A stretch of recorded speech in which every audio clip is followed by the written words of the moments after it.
Breaking లో చూస్తున్నాం. కరీంనగర్లోని తెలంగాణ చౌక్లో హైటెన్షన్ వాతావరణం నెలకొంది. టీపీసీసీ చీఫ్ మహేష్ కుమార్ గౌడ్ దిష్టిబొమ్మ దగ్ధం చేశారు బీజేపీ నేతలు. బీజేపీ శ్రేణులను అడ్డుకొని పెట్రోల్ డబ్బా లాక్కున్నారు. పోలీసుల తీరును నిరసిస్తూ బీజేపీ శ్రేణులు ఆందోళనకు దిగాయి.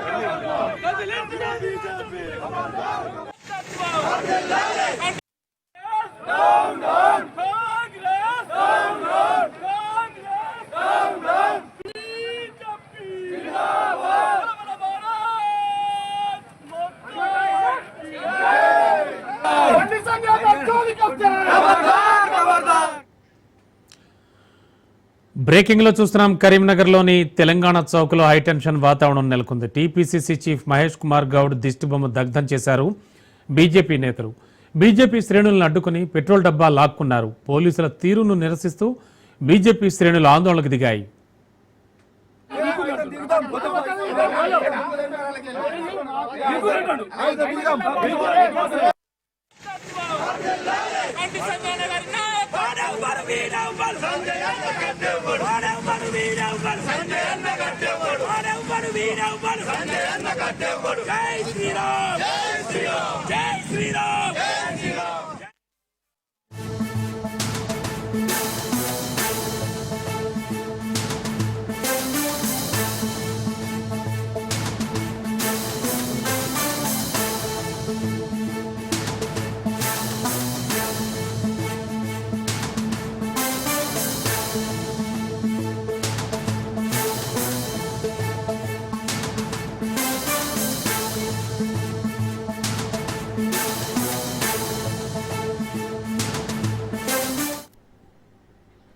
బ్రేకింగ్ లో చూస్తున్నాం. మణికొండ రవాణా శాఖ కార్యాలయంలో పలు సేవలు స్తంభించిపోయాయి.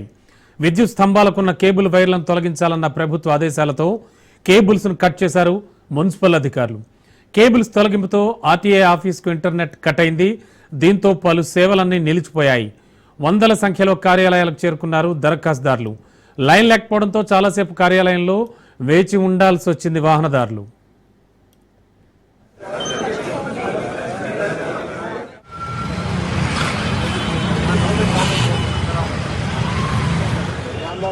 वो मेरा व्हीकल की हेलो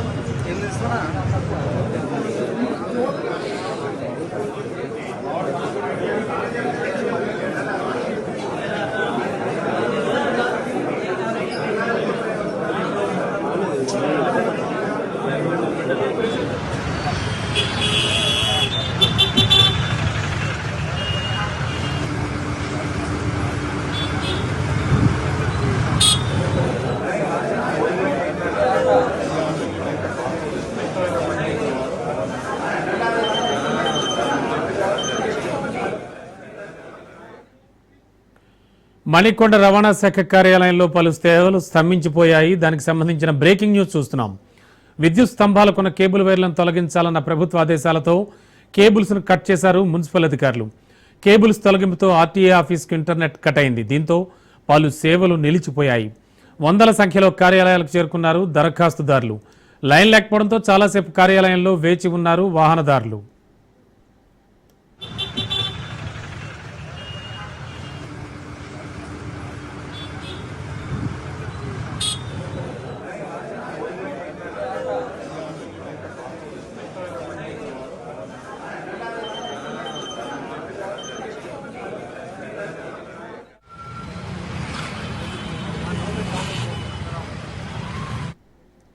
భద్రాద్రి కొత్తగూడెం జిల్లాలో ఏసీబీకి పట్టుబడ్డాడు వ్యవసాయ శాఖ ఏడీ నరసింహరావు. ఫర్టిలైజర్ షాప్ యజమాని నుంచి 25,000 లంచం తీసుకుంటూ ఏసీబీకి పట్టుబడ్డాడు. యూరియా అమ్మకాల కోసం షోకాజ్ నోటీస్ ఇచ్చి దాన్ని ఉపసంహరించుకునేందుకు 25,000 డిమాండ్ చేశాడు. లంచం తీసుకుంటుండగా రెడ్ హ్యాండెడ్గా పట్టుకున్నారు ఏసీబీ అధికారులు.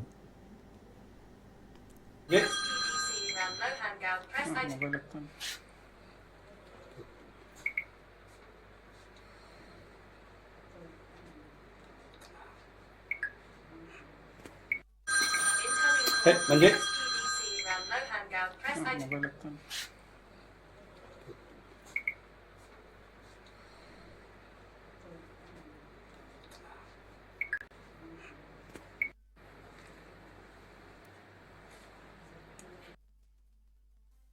ఈరోజు మనం కొత్తగూడెంలో ఈరోజు ఇక్కడ పనిచేసేటువంటి ADA assistant director of agriculture U Narasimharao గారు 25,000 ఒక ఫర్టిలైజర్ షాప్ ఓనర్ దగ్గర నుంచి బ్రైబ్ అమౌంట్ తీసుకుంటా ఉంటే ఏసీబీ మా సిబ్బంది కలిసి రెడ్ హ్యాండెడ్గా పట్టుకున్నాం. లక్ష్మీదేవపల్లి మండలం బంగారుచెరుకు గ్రామంలో ఫర్టిలైజర్ షాప్ ఒకటి రన్ అవుతుంది, లైసెన్స్ లేదు. అయితే వాళ్ళు ఈ మధ్య యూరియా అమ్మకాలు జరుపుతున్నారని చెప్పేసి వాళ్ళ దగ్గరికి వెళ్ళినటువంటి ఏడీఏ గారు వాళ్ళ సంబంధించిన కాగితాలు అవి చూపించమన్నారు.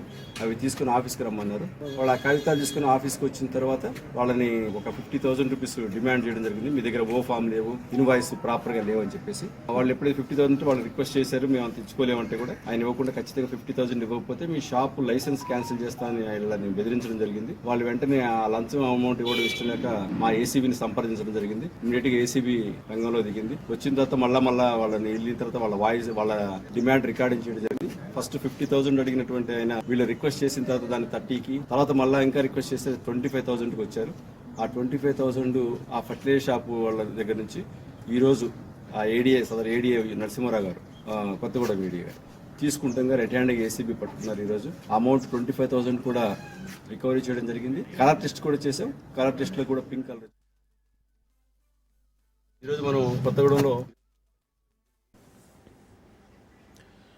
చిత్తూరు జిల్లా తక్కెళ్లపాడులో శ్రీకృష్ణుడి రూపంలో ఏర్పాటు చేసిన ఎన్టీఆర్ విగ్రహాన్ని తొలగించడానికి సహకరించిన మంత్రి లోకేష్, నిర్వాహకులకు, హిందూ సంఘాలకు బీసీవై పార్టీ అధినేత రామచంద్ర యాదవ్ కృతజ్ఞతలు తెలిపారు. తక్కెళ్లపాడులో శ్రీకృష్ణుడి రూపంలో ఎన్టీఆర్ విగ్రహాన్ని ఏర్పాటును హిందూ సంఘాలు, యాదవ్ సంఘాలు పెద్ద ఎత్తున వ్యతిరేకించాయని ఆయన చెప్పారు. నారా లోకేష్ జోక్యంతో నిర్వాహకులు భేషజాలకు పోకుండా శ్రీకృష్ణుడి రూపంలోని ఎన్టీఆర్ విగ్రహాన్ని తొలగించి ఎన్టీఆర్ రూపంలోని విగ్రహాన్ని ఏర్పాటు చేశారన్నారు.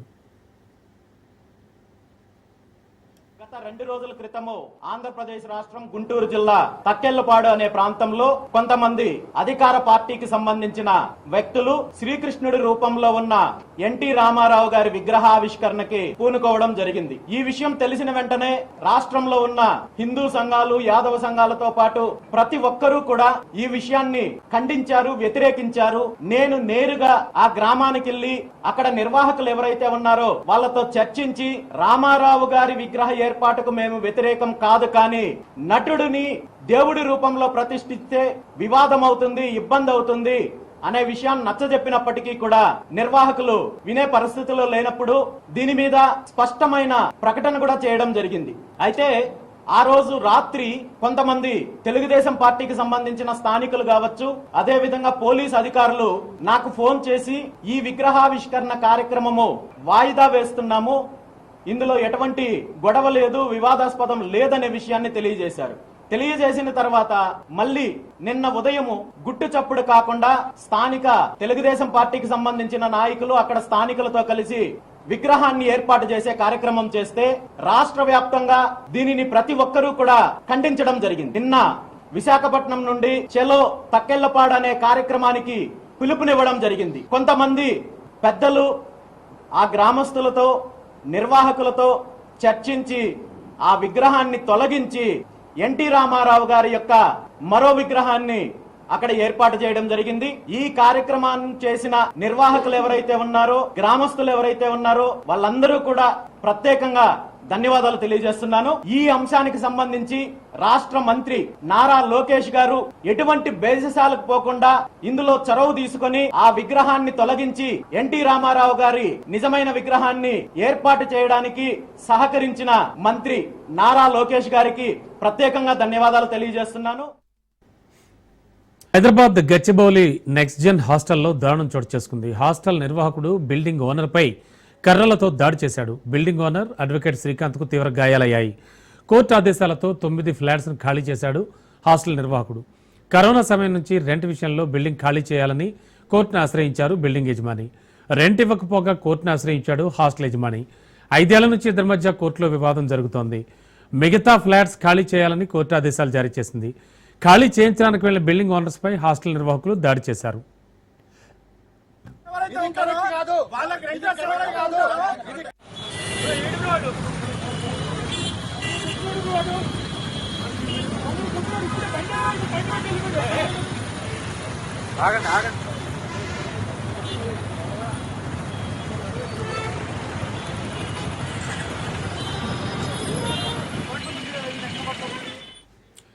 హైదరాబాద్ గచ్చిబౌలిలోని నెక్స్ట్ జెన్ హాస్టల్లో దారుణం చోటు చేసుకుంది. దానికి సంబంధించిన బ్రేకింగ్ న్యూస్ చూస్తున్నాం.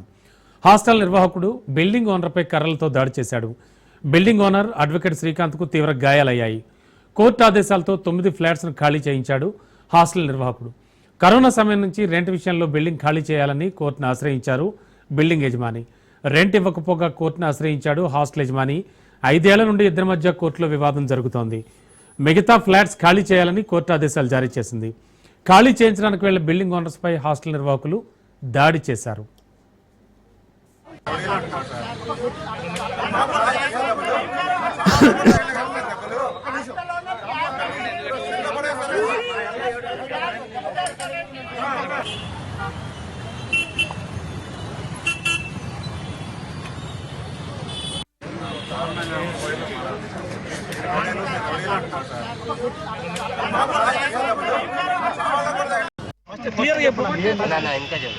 మాకు మేము కరోనా ముందు హాస్టల్ ఇచ్చామండి. కరోనా తర్వాత మాకు రెంట్లు కడతలా. తనే ఫస్ట్ కోర్టుకి వెళ్ళాడు. కోర్టుకి వెళ్తే మేము కోర్టుకి వెళ్ళి ఇప్పుడు ఆర్డర్లు తెచ్చుకుని స్టేలు తెచ్చుకుని అన్నీ చేసుకుని ఏ ఆర్డర్లు వస్తే అయ్యే మేము ఖాళీ చేస్తున్నాం. అయినా కూడా దౌర్జన్యానికి వచ్చేసి మా చిత్తగొట్టు. బిల్డింగ్ పేరు కోడూరు మ్యాన్షన్. ఏం చేస్తారో చెయ్యి. పోలీసులు కూడా వచ్చారు. అంతా సక్రమంగా చేశారు. 9 ఫ్లాట్లు ఖాళీ చేసాం. ఇప్పుడు 3 ఆర్డర్ వస్తే పోలీసులు అవసరం లేదన్నారని 3 ఖాళీ చేయించుకోవటానికి వచ్చాం. మేము ఇంకేమి చేయాలి. అసలు 50 మంది దాకా ఆడాళ్ళని కూడా తీసుకొచ్చాం. ఏవి పెట్టుకోకుండా తిట్టేసామని, కొట్టుకోకుండా కొట్టేసామని చిత్తగొట్టి పెద్ద రాడ్లు వేసుకొచ్చేసాం. చిత్తగొట్టుకోవాలి. వాళ్ళందరికీ నేను అడ్డా వెళ్తే వచ్చిన. నేను ప్రసాద్ సనక అడ్వకేట్ అండి, హైదరాబాద్. మా కొలీగ్ శ్రీకాంత్ అడ్వకేట్. ఈరోజు మేము 2021 నుంచి హాస్టల్ ఓనర్స్ తరఫున, ఫ్లాట్ ఓనర్స్ తరఫున నెక్స్ట్ జన్ హాస్టల్ మీద ఎవిక్షన్ సూట్ వేసాము, గెలిచాము. అప్పీల్ వేసాం, వాళ్ళు అప్పీల్ వేసారు, డిస్మిస్ అయింది. తర్వాత eviction orders court due process through bailiff ద్వారా ఇవాళ ఎగ్జిక్యూట్ చేయడానికి వెళ్తే మా కౌన్సిల్ మీద, మా పార్టీల మీద, బెయిలీఫ్ మీద కోర్టు డ్యూటీస్ అబ్స్ట్రక్ట్ చేసి అలాగే వీళ్ళని దాడి చేసి చంపడానికి ప్రయత్నం చేశారు. మళ్ళీ బిల్డింగ్లో కనుక వస్తే మేము చంపుతాం డైరెక్ట్గా చెప్తున్నారండి. ఇది మాకు అడ్వకేట్స్కి ప్రొటెక్షన్ ఎంతవరకు కల్పిస్తున్నారు అనేది ఇక్కడ డైరెక్ట్గా మీకు చూపిస్తున్నాను. ఈయనకైన గాయాలు చూడండి, చెయ్యి. ఇక రంగారెడ్డి కలెక్టరేట్ ప్రజావాణిలో సోలిపూర్ భూబాధితులు ధర్నాకు దిగారు. 20 ఏళ్లుగా పోరాటం చేస్తున్న అధికారులు మారుతున్నారు తప్ప న్యాయం మాత్రం జరగడం లేదని బాధితులు ఆవేదన వ్యక్తం చేశారు. అధికారుల అండదండలతో సుప్రీం కన్స్ట్రక్షన్స్ రెచ్చిపోతున్నారు. కలెక్టర్ నుంచి స్టేటస్ కో ఉన్నా పట్టించుకోకుండా నిర్మాణాలు చేస్తున్నారని ఆరోపించారు. 1988లో ఉమర్ బిన్ సయ్యద్ ద్వారా పద్మ, జంగయ్య, చంద్రయ్యకు గిఫ్ట్ డీడ్ కింద భూమి వచ్చిందని బాధితులు తెలిపారు. తమ భూమిలోకి రానివ్వకుండా సుప్రీం కన్స్ట్రక్షన్స్ బెదిరింపులకు పాల్పడుతోందని బాధితులు ఆవేదన వ్యక్తం చేశారు. స్టేటస్ కో విధిస్తూ నోటీసులున్న సుప్రీం కన్స్ట్రక్షన్స్ పనులు చేస్తున్నారని భూబాధితులు ఆరోపించారు. విచారణ జరుగుతుండగా అనుమతులు అసలు ఎలా వచ్చాయని బాధితులు ప్రశ్నిస్తున్నారు. తమకు న్యాయం చేయాలంటూ భూబాధితులు డిమాండ్ చేస్తున్నారు.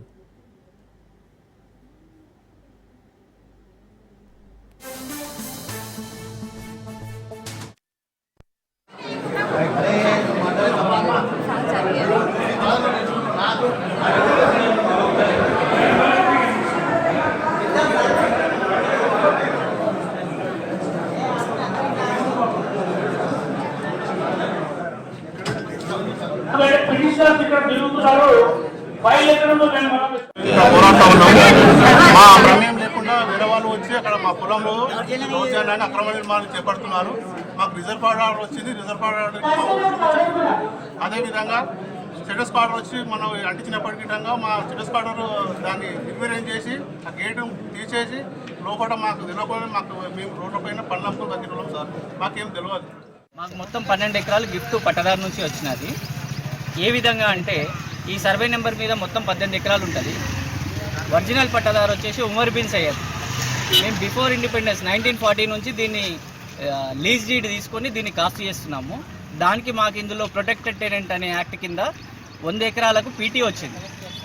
దాంట్లో 40 ఎకరాలకు గాను మేము కాస్ట్ కంటిన్యూ చేస్తున్నందుకు పట్టదారు మాకు నచ్చి ఏం చేసినాడంటే ఈ 22 సర్వే నెంబర్లో 12 ఎకరాలు గిఫ్ట్ డీడ్ ఇచ్చినాడు. దానిపైన మాకు అమలు జరిగింది. 1989లో అమలు జరిగింది. మా పేరు మీద, మా పెద్ద మనుషుల పేరు మీద, మా తాత ముత్తాతల పేరు మీద అమలు జరిగిపోయింది. జంగయ్య, చంద్రయ్య వారి పేరు అమలు అయిన తర్వాత ఎటువంటి ప్రొసీడింగ్స్ కానీ ఎటువంటి ఆధారాలు లేకుండా 2002, 2003 పహానీకి నూరు ఎడ్యుకేషనల్ సొసైటీ అనే వాళ్ళు దాన్ని కబ్జా చేయడం జరిగింది.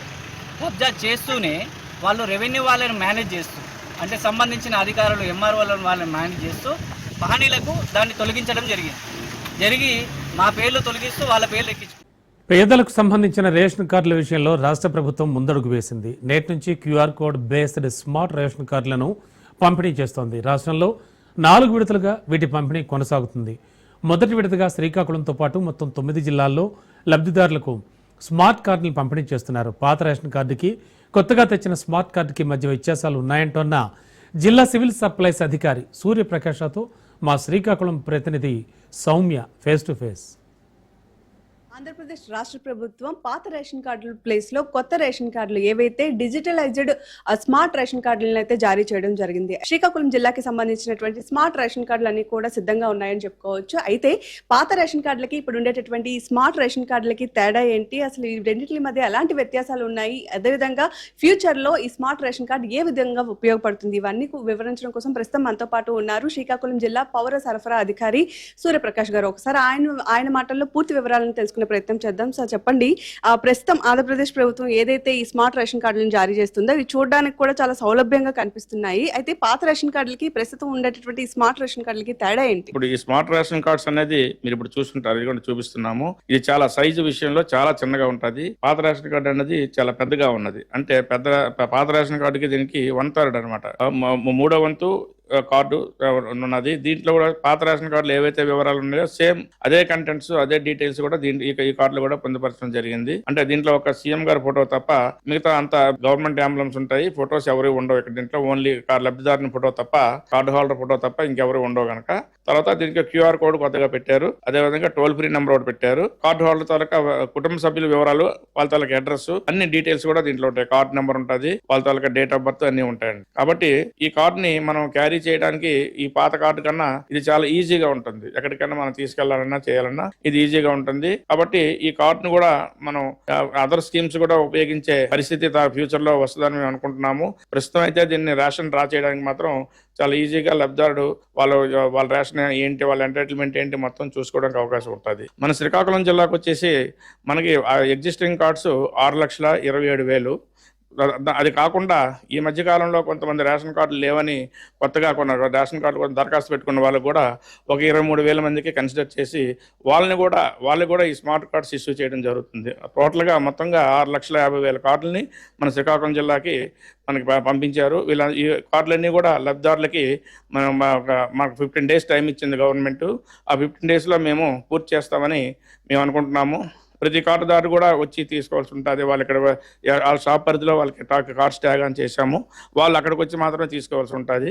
ఈ స్మార్ట్ కార్డు తీసుకున్నప్పుడు ఎవరికి ఎటువంటి మొత్తం డబ్బులు కానీ చెల్లించవలసిన పని లేదు. ఫ్రీ ఆఫ్ కాస్ట్తో దీన్ని సప్లై చేస్తున్నామండి. సార్, ఇక్కడ చూసుకున్నట్లయితే పాత కార్డులను రీప్లేస్ చేస్తున్నారు కాబట్టి అసలు ఏ విధమైనటువంటి ప్రాసెస్ ఉంటుంది తీసుకునేటప్పుడు, ఎక్కడ తీసుకోవాలి? తీసుకునేటప్పుడు అదే 25th నుంచి 30th వరకు గ్రామ వార్డు సచివాలయంలో విఆర్ఓ వాళ్ళు ఉంటారు, వాళ్ళ దగ్గర తీసుకోవాలి. వాళ్ళు కూడా ఏజ్డ్ 65 years ఏజ్డ్ వాళ్ళు, తర్వాత ఫిజికల్ హ్యాండిక్యాప్డ్ వాళ్ళు ఉంటారు కదా, వాళ్ళ డోర్ స్టెప్ దగ్గర తీసుకెళ్లి వాళ్ళు సప్లై చేయమని చెప్పాం. గవర్నమెంట్ ఇన్స్ట్రక్షన్ ఉన్నాయి. వాళ్ళు కూడా అదే విధంగా చేస్తున్నారు. ఫస్ట్ తర్వాత 1వ తారీఖు నుంచి 10th వరకు రేషన్ షాప్ డీలర్స్ సప్లై చేస్తారు. 11th to 15th వరకు మళ్ళా గ్రామ వార్డు సచివాలయం సెక్రటరీస్ వాళ్ళు విఆర్ఓస్ సప్లై చేస్తారు. కాబట్టి ఈ 20 days టోటల్ గా 20 days టైం ఉన్నది.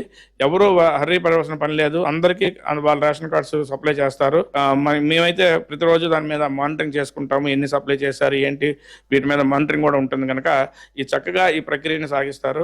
అయితే ప్రతి కార్డు తీసుకున్నప్పుడు ప్రతి లబ్ధిదారు కుటుంబ సభ్యులు ఎవరైనా సరే బయోమెట్రిక్ వేయవలసి ఉంటుంది. బయోమెట్రిక్తో ఎక్నాలజ్మెంట్ అనేది మేము తీసుకోవడం జరుగుతుందండి. సో ఖచ్చితంగా పాత పద్ధతిలాగా బయోమెట్రిక్ పద్ధతి మాత్రం ఉంటుంది అంటున్నారు. కార్డులు ఇచ్చే విధానంలో ఏమైనా జాప్యం అవుతుందా, లేదా ఆ ప్రాసెస్ అనేది ఈజీగానే ఉంటుందా?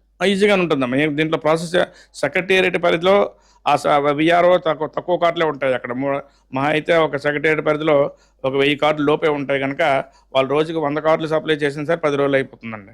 కాబట్టి ఇక్కడ ఎవరికి కూడా బర్డెన్ కూడా ఉండదు.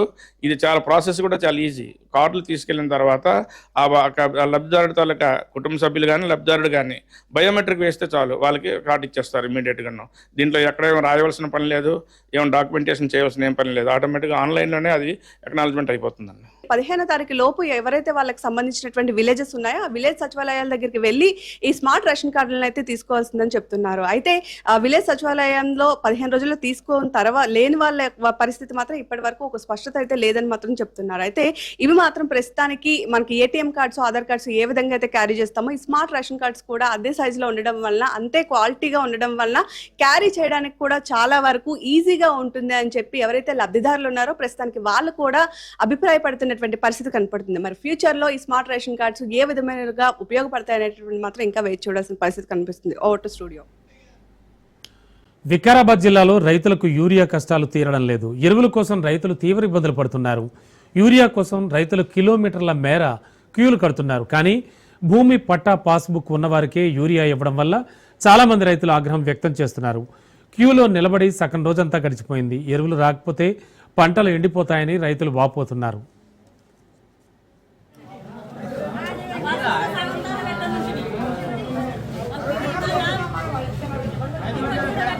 చిన్నమ్మ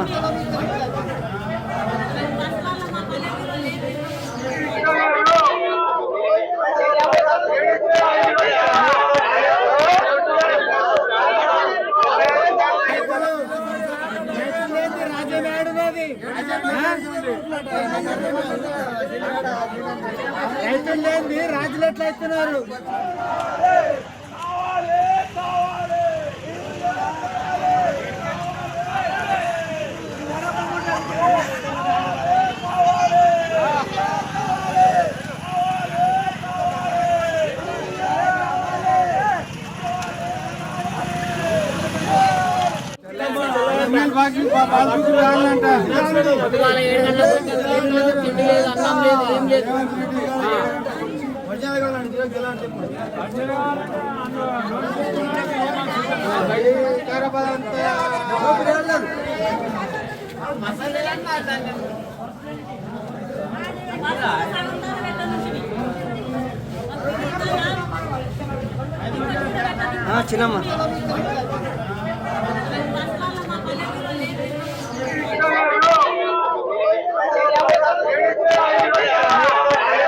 చిన్నమ్మ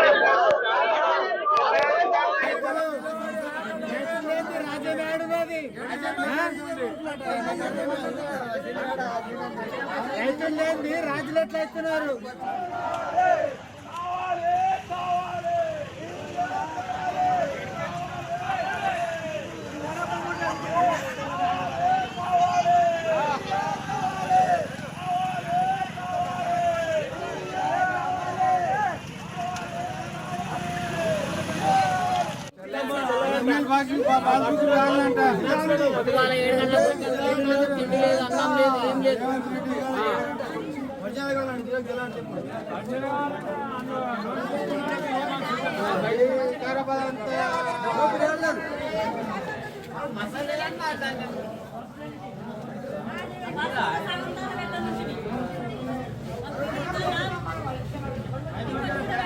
చిన్నమ్మ